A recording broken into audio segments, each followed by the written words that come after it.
Hi, I'm Jackie and I'm a business coach that also owns a Tipi Hire business. Today I want to welcome you onto my webinar, which is all about the 6 useful steps that will get you to get more customers and ultimately increase your profits.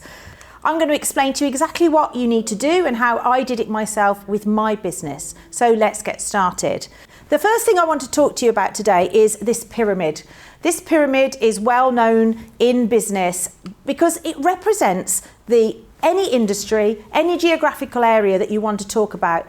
Businesses tend to fall into one of these categories. In any business, in your industry too, there will be at the top 1% of those people who are really, really rich. They're really super successful. But there will also be 4% who are doing jolly well, who are very prosperous, don't have any worries. They will be the people who have the systems and the processes and the team all in place, and that's great. And there's also going to be 15% of those people in your industry that are making a good living, who are taking home a substantial wage, are managing to have those holidays and that time that is so appealing to us all. The bad news is that actually 60% of the people in your industry are in a state of endless financial struggle. In other words, they're the ones pacing the landing. They're wondering how they're going to meet payroll this month or what they're going to give to the VAT man because actually it's all been spent. They're the people who are checking their bank balance on the phone every single day. And worst of all, right at the bottom of our pyramid, we have the 20% who are broke. And by broke, I mean they have to watch their cash flow every minute of the day, and unfortunately, a lot of those make that choice to close. Whilst you might be wondering at this stage, well, which one do I fit into? The truth is that if you look around in your industry, you will be able to work out probably who those people are and where they fit. And what it tells me, and what it will hopefully tells you, is that in your industry, 80% of the people in your industry are doing things wrong, are doing things which are not bringing around that revenue and those profits that we all want. And that's why we need to make a step change. Let's get on with our 6 steps of how you can achieve that starting from today. The first of our steps is that you've got to have a clear goal, an absolutely clear goal. And that goal may be, in the first instance, that you just want to break even. Because if you break even, let's be honest, that means you've paid yourself a wage, you've paid all your staff, you've fulfilled all your customers, and that's a really good state to be in, because actually in that pyramid, those people in endless financial struggle, and definitely those people who are broke, they're not even at break even. Obviously break even is great, but much better is when you're in profit. And what you also need to work out is, well, what do you need to get to profit? You need to have a number and clarity about where you're heading, what turnover you need, what profitability you need, how many customers that looks like. And I'm going to ask you a little couple of questions now. Is it better for us to think about how am I going to survive, or how could I add X number of pounds to my revenue by the end of next year? And I'd warrant it's the second one. Because if it's just a case of how am I going to get through this year, it's really tough, or so-and-so might leave, what we do is we focus on the negatives, we focus on the things that are going to pull us down and not get us thinking clearly. We're focusing on the stuff that's going to make us worry. It might not be that you need extra revenue in your business. It might be that you want to stop working on a Saturday or a Friday. And what you need to do first of all is think about it like it's a problem and start to plan how you're going to make that thing happen. Now that question is very different because it's very focused, it's very specific. There's a number involved, and having that number enables you to start the process of reverse engineering your business and actually getting you to work out a bit more clearly how you're going to do it. So the second of my steps, the second of my steps is to actually have a target. Now that's different from a goal. The goal is the big one. It's the end game. The target is something which is more measurable, more trackable. And as I say, what you need to do is start with the goal and then work yourself backwards. So the goal might be, I want to have 8 weeks off a year. So you're going to start at the end. You're going to work out what you want and you're going to work backwards from that. So you've now got your overall goal is that, yes, you don't want to work Saturdays, for example, but you might have other things that are important to you as well. And that's what we call your terms. We work out what you want to do in terms of time in the business, how much energy and resources and money and sanity you need in order to live in this business and make this business work for you. We spend, my husband and I, 2 days every October going through this. We actually have some time away from the business, away from the home actually, and we really focus on the things we want to do. And sometimes we include the children, as they've got older, definitely more so. And those things might be like, we want to add a porch to the front of the house, or we want to get an update of the car, one of our cars, or it might be that just simply that we want to have a really nice holiday. But we make sure it's really clear. And that way, that target is our short-term target, because the goal might be that ultimately I don't want to work in the business, but the target for this year is I want to take X number of holidays, for example, and you'll have your own one. And that's a really good time to do it, but whatever time of year it is, it doesn't matter. If you haven't done this, it's worth doing it. And then once you've got that number, once you know how much money you want for that exotic holiday, for example, what you need to do is try and work out how many sales you actually need to make that possible. And again, you need to look at the bigger picture, don't you? Because it's not just about the sales, because you have to pay your overheads. You've got to make sure that you've allowed for the gross margin and the profit and all that sort of thing. So what you need to do, again, is look at those numbers, work out actually allowing for all of those things, how many bookings or how many sales that you need. And now we're not talking money, we're talking numbers. We're talking numbers of customers or number of sales or number of bookings, whatever's pertinent to your business. Now you have a proper, tangible, measurable target, and that's really going to help you with your clarity. Now, the third thing you need to be thinking about of my 6 useful steps, I've cheated a little bit, it is 6 steps, but there's an A and a B in this one, so you must forgive me. Step 3 is all about controlling the controllables. So what can you control? This is where I've cheated a bit, I've got a 3A and a 3B. So 3A, you need to choose your attitude. You are totally in control of that. It sounds really, really obvious, doesn't it, that you can control your attitude, but it's true. Have you got children? Think back to when they were presented to you back in the hospital or at home, wherever it was. Every proud mum or dad, as they receive that child, well, the words they don't hear is, oh, I'm really sorry. It's a negative one. Because the truth of the matter is, you get to choose your attitude. Your attitude isn't something that you're born with. Your attitude is what you choose on a daily basis.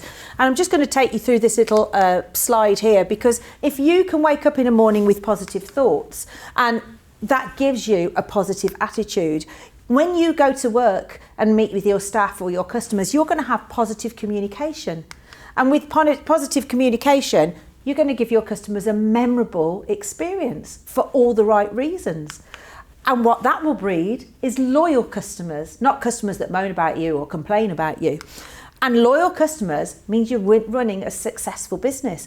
But not only that, it's going to become a profitable business, because guess what those loyal customers will do? They'll tell other people about you and about your great attitude and your great customer service. And we've gone from a positive thought all the way to a profitable business. And actually what that then impacts finally for you is an absolutely amazing lifestyle. So right from the start of waking up in the morning and facing the day in the right frame of mind, you're in control. And yeah, the truth is, bad things happen. Rant over. Let's have positivity all the way.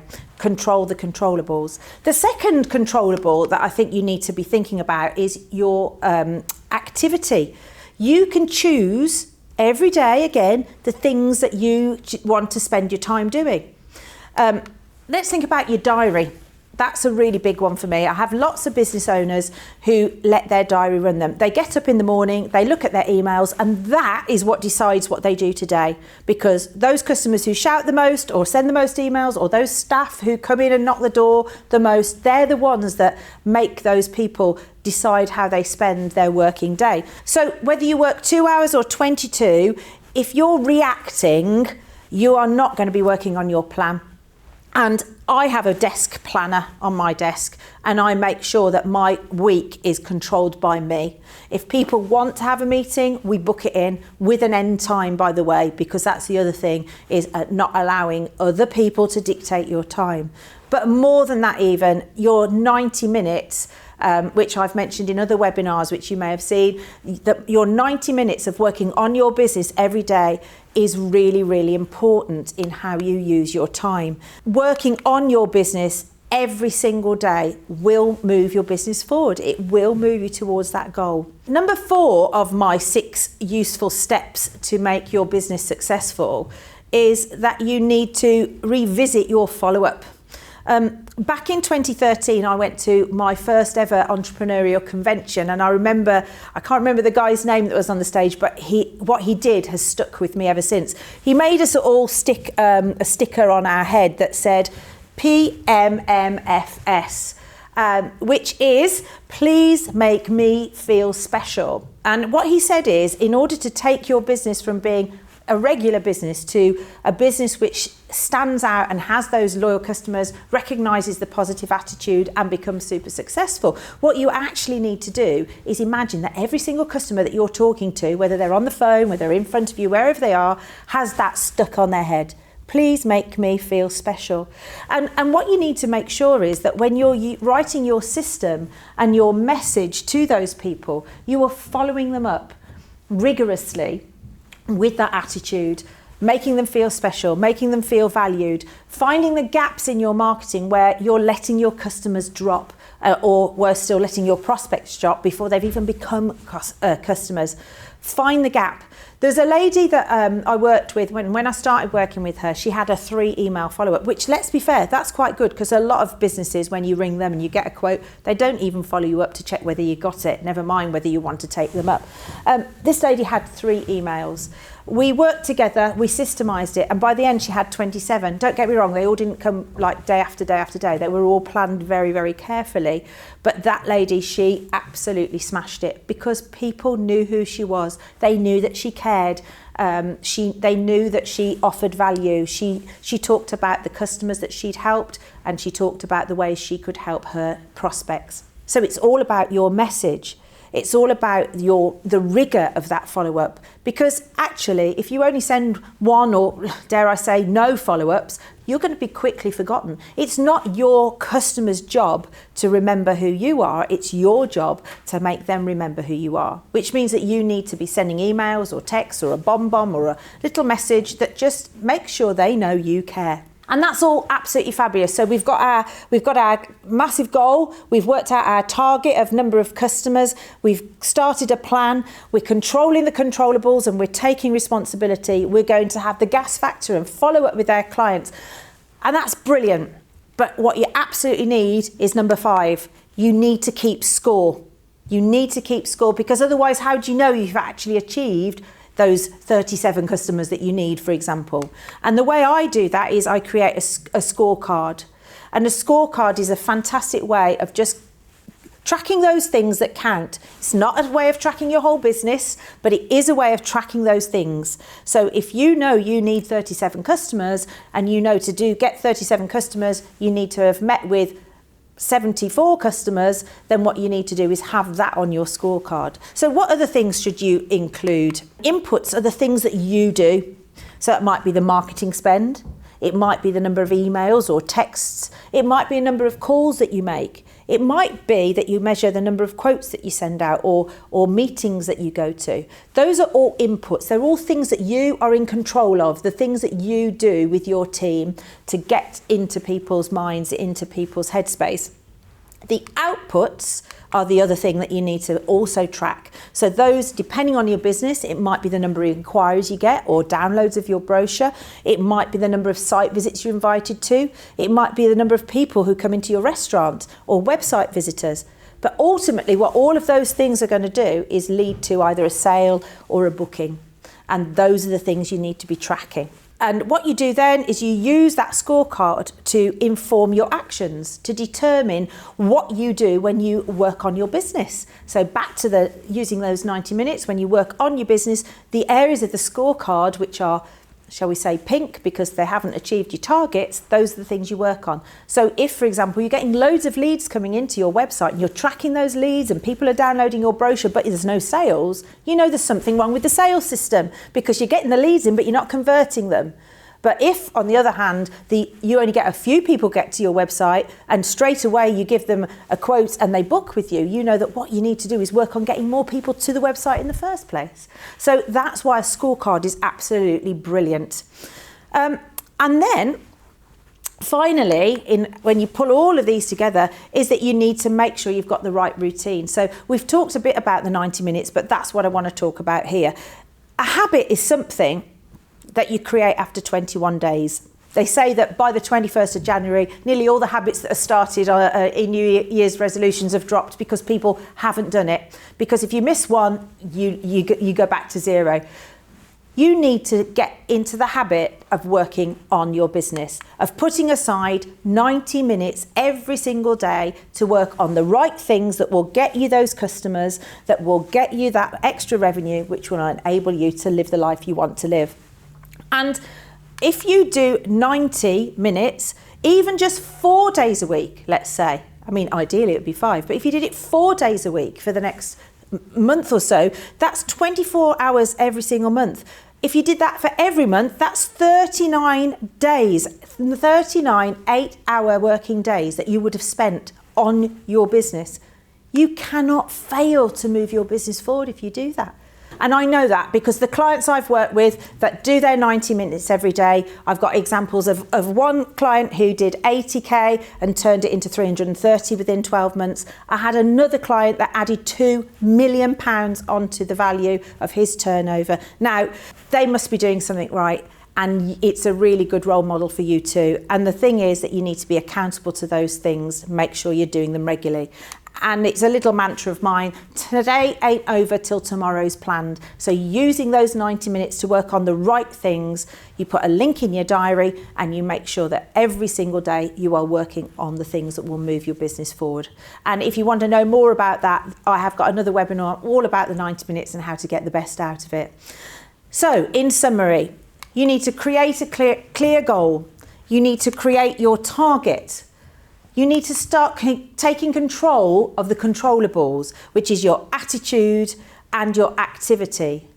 You need to follow up by making people feel special. You need to keep score in your business of all the right things that you're doing that will get the outputs which you want. And you do all of that by creating the right routine, by working on your business regularly, every working day for 90 minutes.